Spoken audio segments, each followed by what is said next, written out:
देखो 5 रीजन क्या हो सकते हैं। पहला रीजन जो होता है ना बड़ी पॉलिसी न मिलने का, वो होता है लैक ऑफ बर्निंग डिजायर। क्या होता है?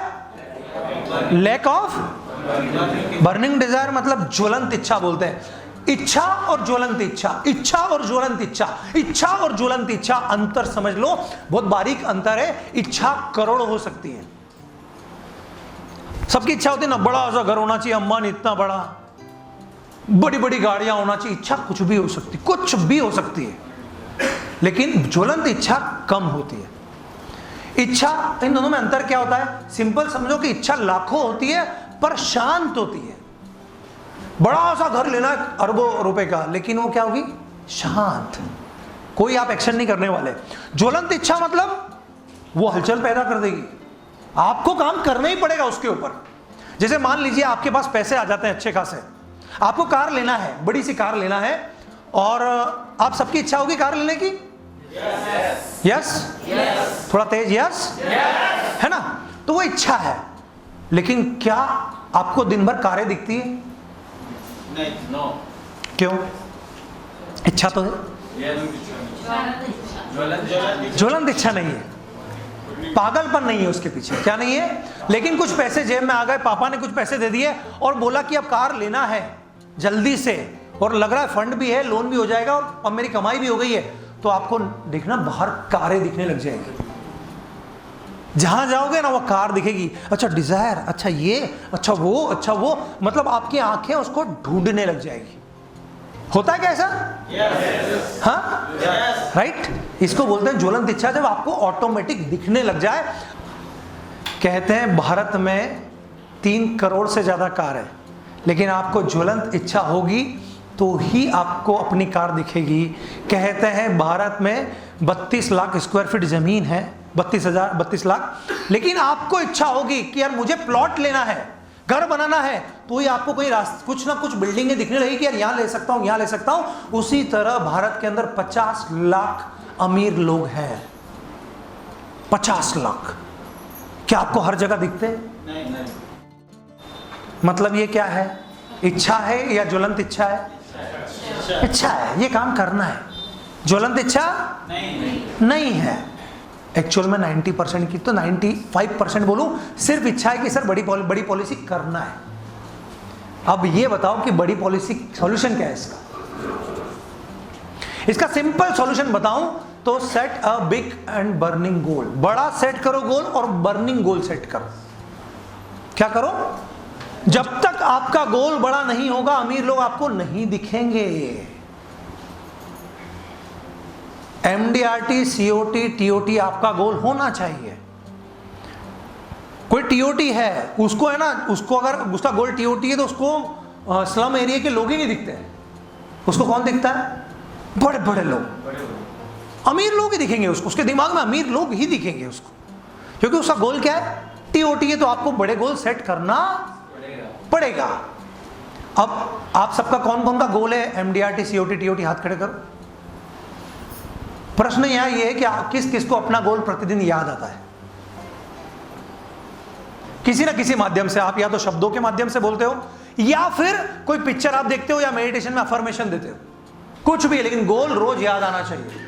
मेरा एमडीआरटी कैसे करना है? रोज रोज रोज रोज रोज रोज रोज रोज रोज रोज रोज रोज होना चाहिए ये, जब जाके वो बर्निंग डिजायर में कन्वर्ट होता है।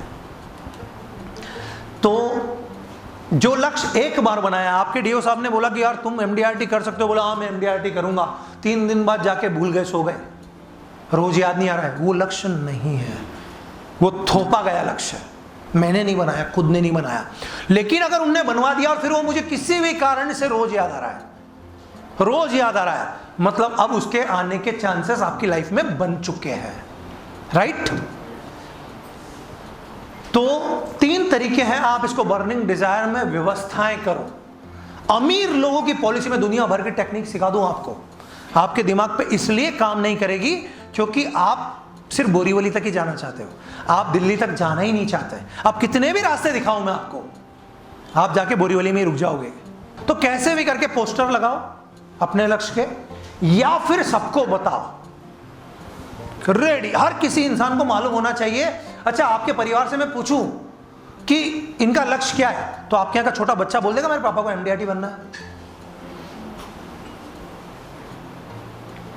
जिसके घर वालों को नहीं पता वो क्या एमडीआरटी करेगा रे?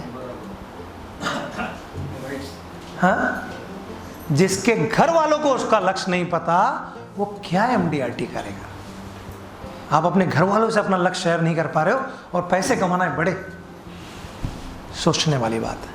कम से कम आपके परिवार में अगर किसी से पूछा जाए कि मेरी मम्मी मेरे पापा क्या करने वाले, तो वो बच्चा तक बोलना चाहिए कि पापा एमडीआरटी की बात करते हैं, पापा सीओटी की बात करते हैं, पापा टीओटी की बात करते हैं। अब इसको रोज बर्निंग डिजायर में कैसे लेके आए? अगर आप गलती से 300 लोगों को बोल दो,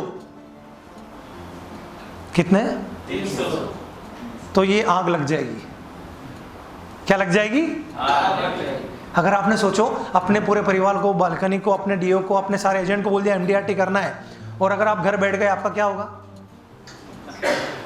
अब वो आपके अंदर आग लगा, हो गया तेरा, तो फिर आप घर पे नहीं बैठ पाओगे। इसलिए बोलते हैं सबसे पहले गोल डिक्लेयर कर दो। Good evening, I am Ramesh Bohra here, SBI Mumbai division 1। आज हम लोगों ने एक ऐसे व्यक्ति को सुना जिस व्यक्ति को सुनने की इच्छा बहुत दिनों से थी, लेकिन प्रत्यक्ष में आज सुनने का मौका मिला, हमारे अमित जी को। और अमित जी का जो बात करने का जो ढंग है, जो बताने का जो ढंग है, वो मुझे लगता है अभी तक बहुत सारे एजेंट सुन चुके होंगे, बहुत सारे ट्रेनर्स को, लेकिन इनका जो बताने का जो ढंग है वो थोड़ा अलग है। और थोड़ा अलग यानी कि दिल की बात है, दिल तक जाती है।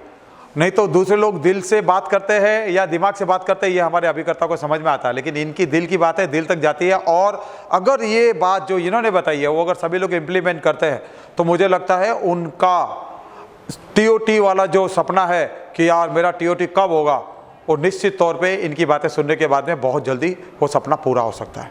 पूरी तरह से ईमानदार और सार्थक इसलिए क्योंकि सामने वाला जब भी आता है तो अपना समय देके आता है इनकी बातें सुनने के लिए, और वो सुनने के बाद में उसकी ज़िंदगी में कुछ परिवर्तन हो सकता है और हुआ है।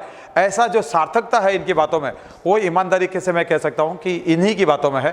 बहुत से लोगों को सुनता हूँ, लेकिन इनको सुनने के बाद में एक नया डिफरेंट, एक नया व्यक्तित्व, एक नया ईमानदार चेहरा इस इंश्योरेंस इंडस्ट्री में अगर कोई है तो मुझे लगता है वो अमित जी है। Thank you very much.